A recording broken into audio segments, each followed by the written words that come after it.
I mean, I suppose first thing we should really talk about is Introduce the Anton. relationship. Yeah. You know, talk about, you know, how we met you, speed dating. I mean, we've known each other for a while, right? Yeah, I mean, what's since that, probably 5 no years? more. Like goes back to like 2018, something like that. When you were doing your mentoring thing. Right, yeah, I think I was yeah, born so- then, so it's just. But yeah, I mean, I was coming out of having a construction company, doing my own developments, and kind of working on my own, and thought that I needed to get a bigger network, and saw one of your mentoring programs, and tagged along with that, and yeah, there was a bit of a space where we didn't do anything, and then I mean, I found a niche that I quite liked, and I knew that you had the system and the property stock, so I was like, let's speak to Richard again and get going, and so that's where that's Beginning of 2023 then, wasn't it? that was when we started chatting. It was middle of 2023. That's right. Yeah. And then it moved very rapidly into like it started with like, let's buy a couple of properties, and the next thing it was like, well, let's just build a massive portfolio. So over an afternoon, I think we went. Well, you had that thought process of that model with housing association style bits, and that's where you wanted, and you already had the investment. Where I'd already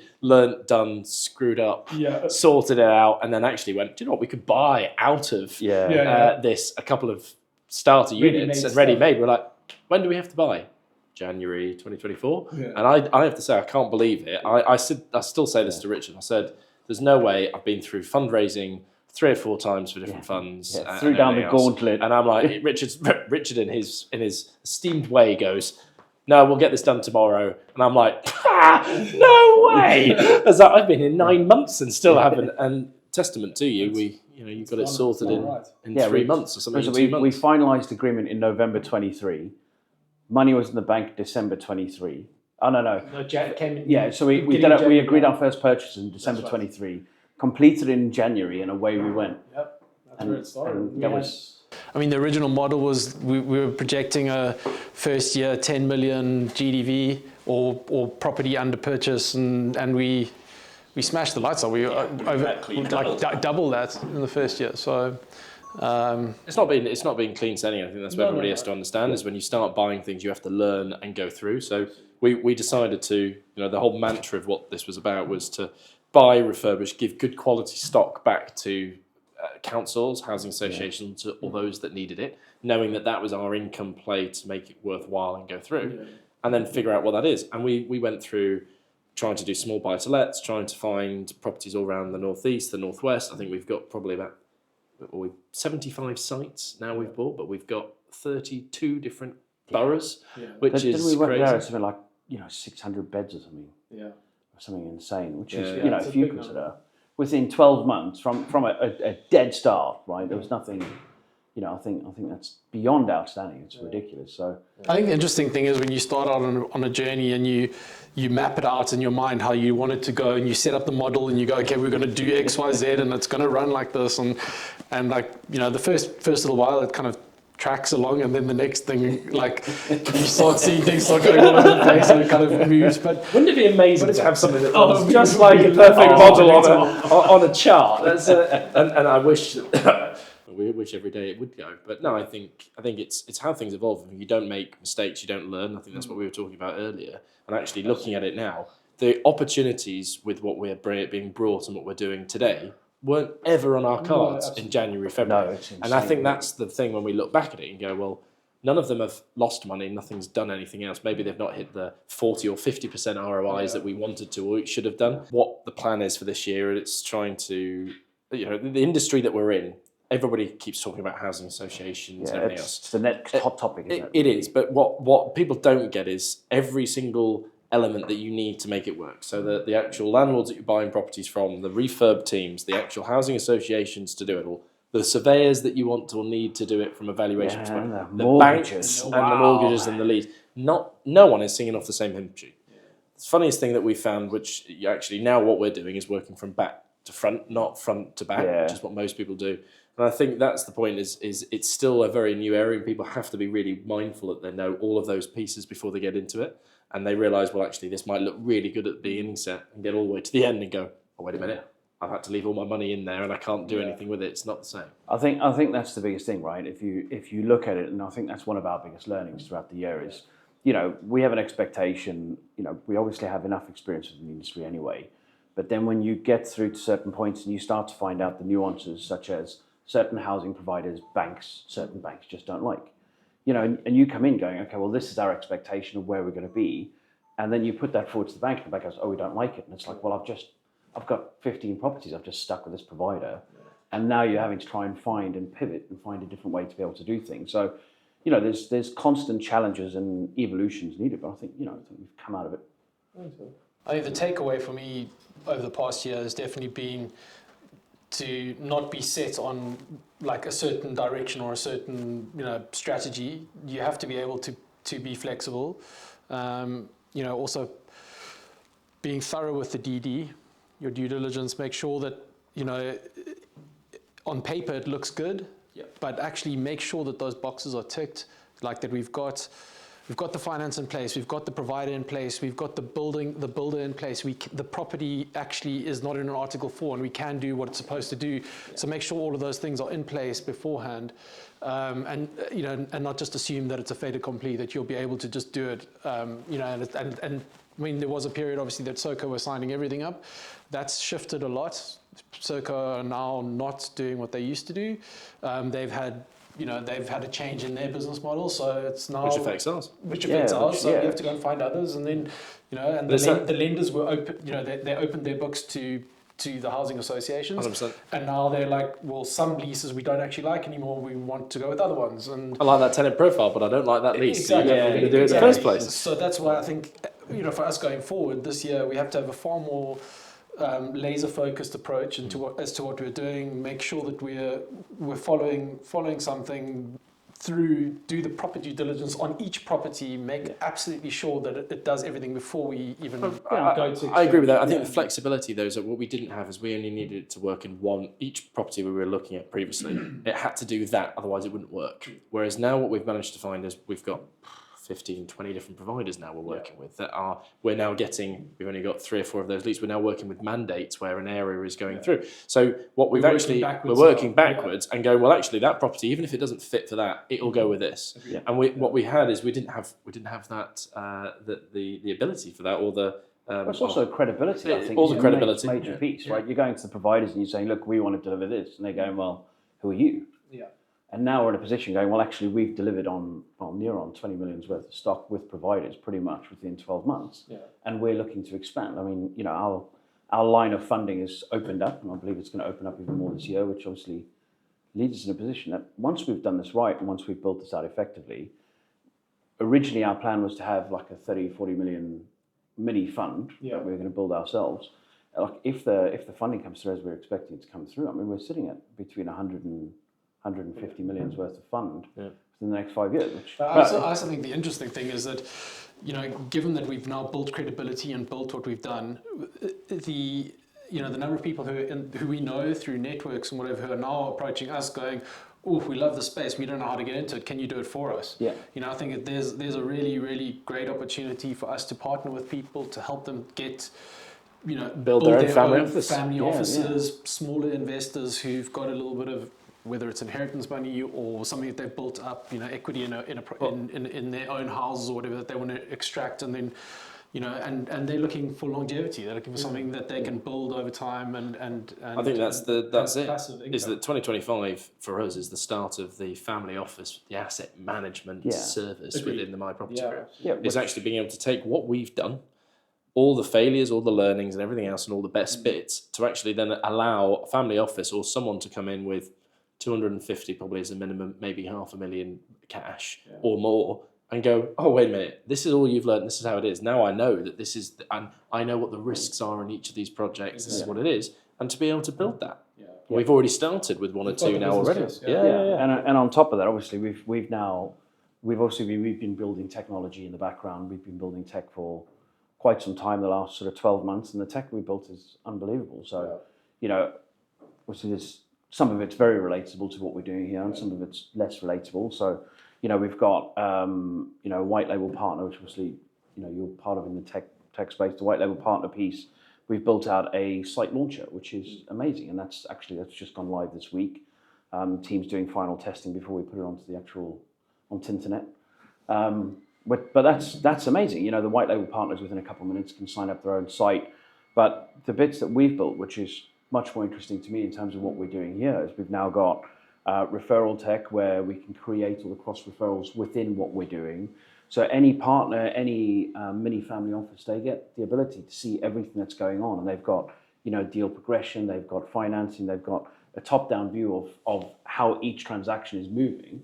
And then your asset management tech, where they get to see, how much money is it generating, how much money have they spent, what mortgages have they got, when are their mortgages due, their gas, electric, all those usual bits and pieces. But more importantly, they get a full top-down view to understand, how is their portfolio performing? How is each property performing? How is it performing against the other properties within the market, within the industry, within the area? Yeah, but I think that's what we all sat here and go, how the hell do we have the HOs, the banks, the brokers, the managing agents, the tenants, the actual properties that are on the agencies, all 7 different ones, which are all 7 different systems that all don't want to talk to each other. You get no login other than one login for maybe property management or something else there. When you get to 4 or 5 properties, you're relying on them doing what it is with no visibility. So we decided that asset management for what we're doing, and now we're going to be giving that out to everybody else, is to be able to have that one connective tissue of all of this ecosystem where you can see it all and have everybody else plug in. And I think that's what's going to be exciting. Even like mortgage brokers and solicitors and other professionals as part of each transaction, they put the information in, tying in with your lettings team and the lettings team or the housing association, whatever. All the information runs through there, it connects to your banks. So you have, for the very first time, I think, for the very first time in the property industry, you as a landlord can have easy visibility of your portfolio without having to chase 10 different people to try and get information into one place. Do you know what I'd love is to go around all 3 of us within what do we think is going to be the biggest driver this year that what we bring out as a product within that asset management that's going to make the biggest impact? Okay. Well, I mean, I think that the success of a company is when they're able to satisfy a need. When there's a real need and you're able to solve that problem for somebody, and I mean, we started with that need in the portfolios and hence built the asset management tool, which is now morphed into a far larger machine, really, because it's got so many different elements, and we found there were people who were doing elements of that chain well, but as you said earlier, you have to kind of log into each one and nothing tied it together cohesively. So this offers an overall, like you said, ecosystem, like from cradle to grave for an investor. And the great thing is that a property buyer is able to, or investor is able to, take the whole sort of the whole chain, right from the beginning, from sourcing the property right through to the end, and they can also be as hands-on as they want to be.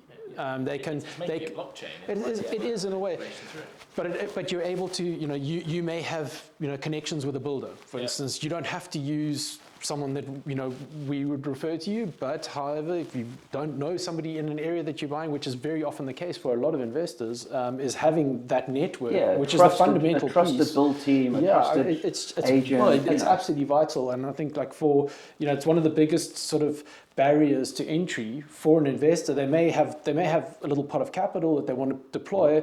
They find a property up in north of England somewhere, and they don't know anybody in that environment. They don't know the lettings agents. They don't know a managing agent. They don't know a builder. They don't know somebody who's affiliated with the architect, like an architect. All of that stuff, and we can literally you can pick and choose whatever you need from the asset manager, and we can assist with that process, which I think is great. I think again, as people think about technologies, what sits behind the technology, that we've built such a huge database. That database. Now, if you think about property, one of the biggest problems that everybody has is that they want it to be as hands off. Now, what actually ends up happening, I'm going to simplify this down to sillily, but it's the only way I can explain it. You only need one piece of information once, maybe a year. But going to go and find that again and remember where that is and going through. Imagine that multiplied by 100, because that's what's happening within property, and that's the as in, the relieving of that pain. So if you have a database where once you're putting it in and you're organising it, it's there at your fingertips and anybody else's fingertips when you need it. So when a broker goes, I need the last accounts, I need all the rental statements, I need the EICR, I need all of these, you go, oh, wait a minute, I now have to go and spend all the time. No, you don't. It's all there and it's organised, and it's then the intelligence that can give. I actually think that's going to be one of the biggest things for a layman being able to use the service. I got it. We've got 75. We'll have 150 by the time we get to there. But being able to have anybody plug in from cradle to grave and go and access it on that day they need it and go and have it at their fingertips will revolutionise how people then treat it. But also, I think treat property. Also knowing what needs to be in place. Yeah. I think for a lot of people, do you know that you have to have an EICR for your electrics? Do you know you have to have certain licensing certificates, etc., and your gas safety certs have to be done every single year. So having that as a backup, prompting you that oh, okay, in June I need to do X, Y, Z, whatever. I think we can help you do that, and it just takes away the risk, of a landlord being. I think non-compliant, really. I think one of the biggest things, I mean, if you look at life nowadays, life's very busy.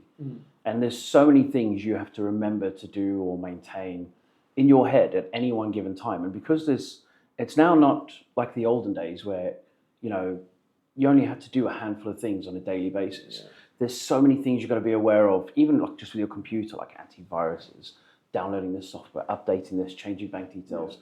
So there's so much going on that the brain struggles to be able to keep up. And I think just bringing a product that simplifies everything, takes all of the work out of it, takes all of the thinking out of it, but much more importantly, takes the mental load. Because for me, I think one of the biggest things about being a landlord is, you make money, and your portfolio goes up in time, and you set up your pension pot, and you set up your legacy, and it's fantastic, it's amazing. It's not hands-free. Yeah. But more importantly, even if you hand it out to a lettings agent, you have an accountant, you have all these other people, they take a lot of the stuff from you and they do a lot of the work for you. There's still a mental load, and it's still exhausting because it's still there in the back of your head going, have I remembered what you this? need is the tech needs the reliability. It's something to rely on. Is if you've got that as your thing going, well, actually, I can think about my day job. Obviously, this is our day job, but for most other people, it's not. And what you want to be able to do is take all of those people, all those services, plug them into one place and go, actually, do you know what? In my hand or on the computer, I've got a reliable source that's holding it all together, that's telling me what I need to do to go from having the knowledge base of being I'm a 50% landlord to 95 without needing to learn anything or do anything. Correct. And having that element, I think, is one of the most powerful things. And I think the also the unknowns for a landlord when you've got a situation where you've got a tenant who, logs a fault, you've got a property that's nowhere near where you live. To get somebody out there, you have to then find a plumber, find an electrician, whatever, to go and sort that fault out. If they're through the tool, we're able to actually help those people and give them advice and potentially save call-out fees, be able to solve problems with a fairly simple solution without having to get someone out there and find somebody, or if it is required to get someone out there, we can then help with that and get someone. Yeah. So I think just having it's literally like having your own, backup team for your business. And the greatest part about it all is that you can refer people into it and make money as well, which is fantastic. So, that's the whole point of it. Yeah. It's got to pay for the bills. Yeah. That's it. Cool. You as a landlord, it pays dividends to make sure that your property is well maintained, well looked after. You tend to get better rents. You tend to get a better quality of tenant. Tend to value better. And I tend to find, if you deliver a good house to a tenant, the tenant tends to look after the good house. I think the sentiment of what the government were trying to do, which was it's the right idea, the wrong approach. And I think this is preaching to the choir. This sounds like everything else. But the idea of trying to not force, but try to help and target landlords to give better stock, to get the stock that's out there to a tenantable quality or a standard that's out there, I completely agree with. And I think every landlord should be looking at their properties all the time. That's what we have within our refurb teams and our maintenance guys, is to go out and to do feasibility studies, is going through I actually do believe you need to spend £5,000. You don't need to spend 20 on this, but 5,000 can do this, and this, which actually will give you a 5-year play on this property and at a much nicer level doing this. I think the thing is, a lot of landlords miss sight of how this all works, where they go, oh, well, if I put off the refurb, then it'll be fine. But what they don't understand is every time they have a maintenance issue, they've now got call-out fees, they've got all the other bits that go on top. And if you actually add that up over the period of time, you're still going to have to pay for the refurbishment, right? That bill's still coming. All you've done is kick that down the road, but you've added costs to that. So had you actually just done a better refurbishment from the outset, or you go, okay, my property's a little bit tired, or the tenant's moved out, could do with a little lick of paint or something, and get a build team out, and they come in, they do a nice job, and they get it done. What you've done is you've just pushed back all your maintenance bills and all of your costs. So overall, longer term, it's actually going to save you money. Talk about what has been. So there were the emerging markets here. This is what we're seeing now, industry-wise. So it is difficult because the thing is, it depends on what your strategy is. So if you could be looking for a yield play, you could be looking for a long-term capital uplift play. You might want better stock in a better location, and you don't want to be in certain areas. You might just be parking money, right? It depends. Let's give you a scenario then. I'm a new investor. Yep. And I've never invested in property in the Well, past. I like that. I think the difference is we need to default lots of other people that are out there at the moment on social media doing everything else. I don't believe, they may do, but I think there's a massive problem with doing the BRR, buy, refurbish, sell, flip, the whole flip words and everything else. The whole industry, government, new government coming in, all the tax changes, all the stamp duty, all of the ways that it works through. The BRR model, that flip, it doesn't work. The tax changes and implications come through. I think the biggest thing is it's the training industry. I mean, look, obviously, having been in the training industry for quite a while, and I laugh at I can't even call it hypocrisy, because at the time I just wasn't aware. Now I look back and I actually look at the industry. I go, my job when we used to run the training company was to sell tickets and sell mentorship, right? That was my gig, and then I would try and teach people and help them make money and build their portfolios. And I fell into the same traps as a lot of the other guys, going, well, if you do this, then you can make this money and you can grow Get this. rich quick. And it's less get rich quick, but it's more, and I always try to take a very realistic approach. But, BRR was a really big selling point, because when people go, look, I've got 30 grand, how can I buy multiple properties? And you kind of don't want to go, like, no offense, mate, but one. One and then come back to it in 3 years. Whereas I still think the BRR model works. It really does. Like because you can add value, but you just have to be very, very careful about where you're buying and what you're buying, and just know what you're putting into the property, because you don't want to overcapitalize. You don't want to, you don't just think because you buy a property for 100,000 and you spend 20,000 on it, you're going to guarantee that you're going to get 150. Know that you're going to know what the market is doing, know where you are, and just make sure that DD piece is done. And it's also the realistic stuff as well, because one of the biggest things you'll see in the training market is, oh, well, you can buy a house for free. And it's like, no, you can't. That's my point. It's those ones. And it's like, oh, well, you do it on a lease option. It's like, okay, well, what about the legal fees? What about all the other things that you need to be aware of? What about the fact that it's difficult to negotiate and agree lease options unless you come with credibility? Like, there's a whole bunch of stuff that they miss. Same with the BRR, where they're going, oh, well, you can get all your money out. And it's like, no. Yeah, like, have your backup plan. The unicorns, you know what I mean? Go in with a realistic approach, going, look, if I buy a house and I buy it for 100, I know it's worth 150, and I know I'm spending 20 plus my stamp, plus my legals, plus all the other costs. I'm going to be 20 grand into this property. I would say, though, that within the investors, or and it's not, this is what's interesting, it's not the bigger investors. The bigger investors have already understood this. Yeah. They get it through. What we find is off the street, it's the I'm new having ones. bought one, I haven't got X, I've only got 100 grand, I've been watching this, and all I hear is I can buy a quick property quick. Yep. Doesn't work, is you need to have a strategy of going, this is in for the long play. Yep. Or, I'm going to buy this one, I think it's a flip, but what's my exit if it doesn't work? What is it going to rent for? How do I do that? And if you don't, the ones that go wrong are those. That's the only reason they've sold them. They've gone down that road, and they can't come back. Well, it's the whole it's as you say, it's the get rich quick mentality, and it's like property is not an industry you get rich quick in. If you want to make money quickly, you source properties, you sell services. That's how you make money quicker. But if you want to get into property thinking you're getting rich quick, that's not how it is. It's not get rich quick. It's get rich for sure, because if you buy a property and you own it, you hold it for long enough, and providing it makes enough income, Like, you will make profit in time and you will get rich in time. But to come in and expect, oh, well, within 6 or 12 months, and I did the same thing, right? My first mentorship program I went on to, I was like, I want to be financially free in 2 years. And they're like, what capital have you got? Oh, I don't have any, but I can go raise money. I can do this. And, don't get me wrong, like, I managed to achieve it within like 5 years. And then, COVID and circumstances and stuff. But you actually sit there and go, the problem is people are led to believe that you can achieve something that you can't, just in the interest of selling tickets. We were talking about the BRR model, Yeah. And obviously housing associations and the social housing space is a hot topic at the moment, but even that is shifting rapidly. Last year they were, with the asylum seeker program that Serco were given, the majority of the UK to deal with, that's now been wound back significantly. Whether they're offloading contracts to other providers, but it's not as much of a sure thing as it was before. And even now we're looking at properties. When we're looking at properties, they'll agree that they want to take in an area. You bring up a certain street, and they go, "No, we won't touch that street." Yeah. So it's very, very kind of specific to a property. So it all goes back to just making sure that DD piece is right, and that And even then, nothing's a sure thing. Right? Yeah. I mean, if you think, we bought some properties going, okay, yeah, they've confirmed that they'll take this area, they're happy with the house, they're happy with everything, happy with the street, you buy it. And obviously we've been buying quick. Yeah. We've been buying on bridging.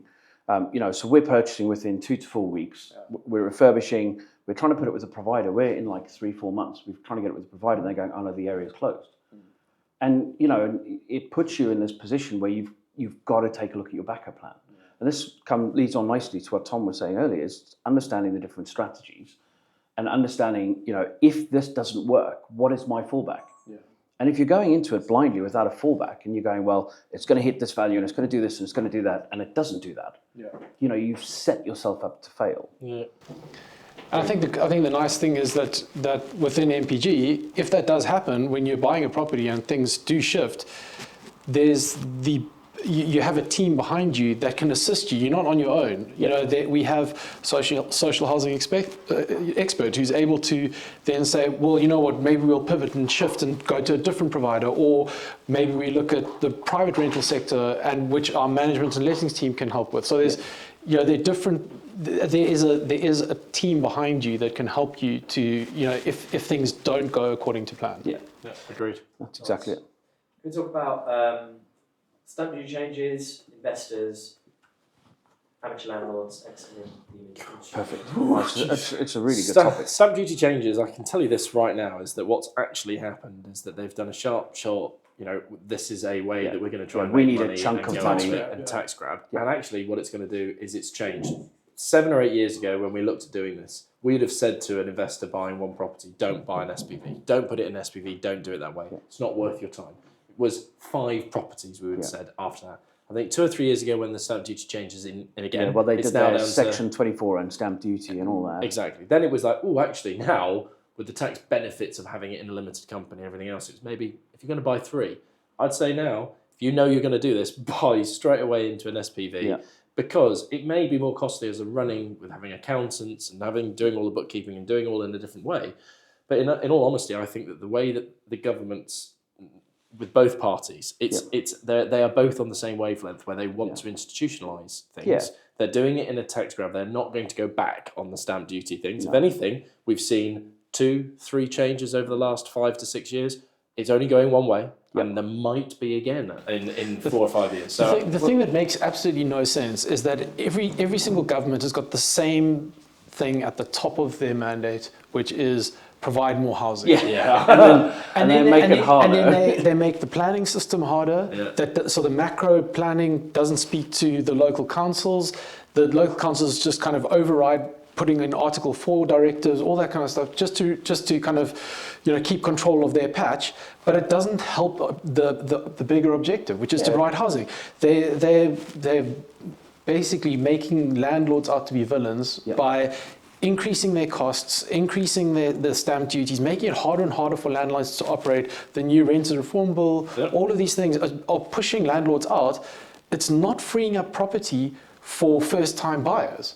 Because it's driving up prices. It's driving up prices, well, of course, because that cost gets pushed onto the tenants. Yep, So and the sellers, right? And I think this is always the thing that makes me laugh a little bit, because the government always takes their 4-year view, and they never look at the longer term view. So if you look at the logic, anytime they change the rent, they change taxation, they change they change things with the lettings agents and what they could then charge. So all of these changes, all that's ended up happening is it's cost the tenants more. And then it vilifies landlords, because then all the tenants are going, well, you landlords are driving up rents. So it's like, actually, our profit margins are being squeezed, covering costs. and all we're doing is we're making sure that we can afford to keep the house so that you can live in the house and have a rental property. Exactly. I would say that the land, they are wanting everybody to own their own property. This is, and so but it doesn't work. No. We're not in a perfect market. It doesn't work, and otherwise, we wouldn't be that way. So they can't do all of it by their own, and that's why institutional landlords. I do believe that the stamp duty changes and everything else will mean that the ones that have access through the technology that we bring to be able to analyse properties better, you have to be on your game. Yep. Gone are the days where you just walk down the street, buy something, and you always hear, "Oh, I made loads of money on that." And that luck is gone. The margin of error now, you've got to have the tools in your war chest of going, actually, I've analysed this property. I know that I can do it for this price and it doesn't go up on the refurb. I've got those exits that we're talking about, which is private rental. If I'm doing social housing, can I change it to HMO? How can I make my rent cover the costs? Know what the brokerage will say afterwards within our own brokerage. And go, I know what the refinance is. Right, what's your worst case scenario? Right, all of that, which I guarantee you most investors will go, Well, I think 1 minute, I have to think about all that in one go, and a one-pager every time. But that's what our tech does. I think that's the thing, right? Most newer and early stage or inexperienced investors will come in very, very like racehorse blinkered, right? They see the ultimate goal and they go, well, I'm just going to do that, completely unaware of the fact that they're racing other horses, right? Completely unaware of the fact that there's other stuff going on around them, and there's other things that will affect their ability to achieve their goals. And I agree with you. I think one of the greatest things that our tech does actually just gives them an honest view in terms of, well, this is your costs. This is where you're going to be. This is how much you have to invest. This is what, in all likelihood, it's probably worth. This is what your market rent's probably going to be. This is what the expectation of works. You've got like a top-down view of, here's your realistic figures. Because most people I will say that on the realistic figures, it is quite funny that the amount of people that come through, oh, that's not what I wanted to make from it. And I'm like, well, that's what you're going to make, no matter what. And I'm like, well, you can have other people that fluff things up and over-embellish I want on a it all. 12% yield on my buy-to-let that cost me 150 grand. You're like, okay. Yeah. But I think that's also the problem, is people only look at that beginning piece when they're buying the property. They look at it and they go, oh, well, this will achieve X yield. But and that's what the great thing about the asset manager is, that it takes you all the way through, and at the end you see what your real net figure is. And the thing is, then you can make a properly informed decision. And obviously nothing's completely risk-free, but it removes elements of risk and it manages those risks. And the thing is that, they say that no decision's a bad decision if you made the right decision at that time. So when you look back and with hindsight, and markets change, things change, but if a year ago you bought a property and at that point that decision was the right decision, then it's still the right decision. You can't ever you can't change things. So if you make that decision based on as much information and as accurate information as you can find, then you feel comfortable. It reduces your risk. I think actually the market, the way that people are changing, is it a bull market? Is it something going on? I don't think there's any wrong time to get in. I completely agree. Not making a decision, and this is what we're going back on, not making a decision and getting in. Nowadays, the inflation, if you don't look at it within the last 3 months, but if you look at it last year, you're needing 10% on your money each year. So if you spend the whole year waiting for this perfect property to come up, you are now way worse off. You've only got 90% of your buying power that you had back 12 then. months before. And we're already had you seeing just that. bought something, you would already be ahead of the game, even if it was a bad deal. And I think that's the thing for most investors that come to us. I would say, figure out what works, what's there, and go. For me to put the Room 101, and I think this is a big education piece for investors and people wanting to get into the property market. It is those people out there that are on Instagram shouting out about it, and I know we're doing podcasts and everything else, but it's more about shouting about the BRR model and get rich quick. Yeah. And I think it's a false sense of hope for investors, thinking that they can come in, do everything that they're doing because they have all of these tools where these people are showing what they're doing and saying, oh, I bought this at auction, or I bought this because I knew the landlord and I went and did this and I beat them up and I've got my own refurb team. That's why I only did it for 20 grand when actually it cost 50. Oh, and I've refinanced this and I put this in it and now I've got no money tied up in this deal. You can do it. Yeah. I'm like, no, you can't. Yeah, and so it's that false sense of salesmanship on what they're doing. And I really hate it, because what it needs to do is it needs to make people understand that there are risks involved with what they're doing, and that they have to take stock where you can't make double your money. This isn't Bitcoin that goes up, down in a day and, oh, look at that, I'm off, I'm going. This is long-term wealth. For me, I think on a similar sort of strand, for me, it's the whole lease option industry. Yeah. I'm genuinely, look, don't get me wrong, I've done lease options and they're okay. Like, there's many things that you don't know. Like exiting onto a mortgage on a lease option, it's next to impossible. You end up having to buy cash or buy brick. Like, there's so many complexities around it that people don't tell you. You know, oh, you buy a house for £1. It's like, well, you don't, do you? Because you have to pay for legal fees. You have to negotiate it with, like, there's so much within that I get really frustrated with, because people come in with very unrealistic expectations. And it sort of ties in beautifully to what you said, where, you know, you'll get newer investors who get hooked into this whole game of, I can buy houses without having any money.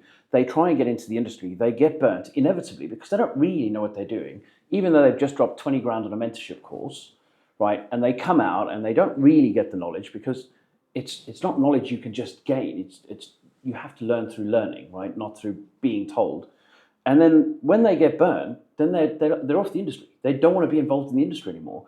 And what some of these training companies are doing, and some of these people teaching lease options, not all of them, but, you know, they're basically taking, you know, people who have the potential to be able to genuinely change their future and their family's future by getting involved in the property industry, building a portfolio, doing it the right way, creating an income, creating a legacy.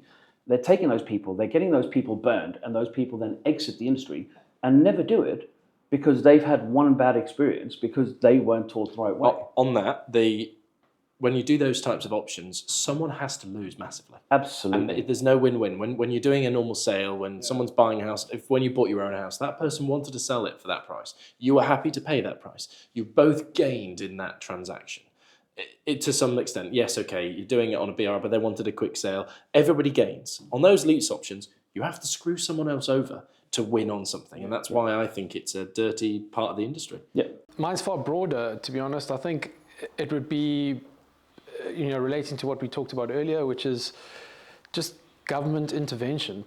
You know, getting involved in markets, people not understanding markets and putting in parameters that they think are good, trying to manipulate the market and trying to move things to align with their agenda, instead of just leaving the market alone. Let it find its level. You know, people say, oh well, if you do that, then, you know, landlords are going to win and they're going to be profiteering. The reality is, if a landlord then charges too much, they'll be brought back in line by market forces. Leave it alone. Leave interest rates alone. Stop messing around. Stop trying to manipulate the inflation rate by increasing interest rates. It's a blunt tool. It works, you know, in theory, but the reality is that what happened last year is that people were all worse off because of things that were completely out of control. Government has this idea that people are out there just spending all their money, and that's what's driving up inflation. The reality is that it was things like energy crisis and and things then printing money throughout COVID and all that sort of stuff. It's stuff that's outside of people's control. The man in the street is sitting there going, oh, fantastic, I've now got massive inflation, and on top of that, you're now bumping up my mortgage, and so I literally can't afford it. Yeah. So it's kind of counterintuitive. So rather, I think just the government, like all governments, need to just be more hands-off, be there as a guiding force, but don't get directly involved. Yeah. Whether it's planning, whether it's, you know, the financial markets, whether it's you know, the ownership structures. It just rather just stay out. Again, is that one thick broad brush stroke that's just trying to solve every problem with one swipe. And I think a lot of people don't actually know what they're doing. They're not qualified in that industry, and they're like, oh, let's try this out. And it takes 18 months to recover from a stuff up, you know? It's like, and the thing is, then they just change again. And then they just change it again. So let's try this one. It's like, instead of having, just leave it alone. Just let the water find its level. And that's what I think. It takes years for that to come out in the wash as well, does, right? yeah. And I think that's the biggest thing, is whatever decision they make, ultimately it's the tenants that pay or the sellers that pay. And it's generally going to be the tenants. So they're going, oh, well, we want to help make things more affordable. We want to help the tenants. And all of these broad brushstrokes, all of these changes, every single one of them, ultimately the tenant ends up worse. Yeah. And it's just, agreed.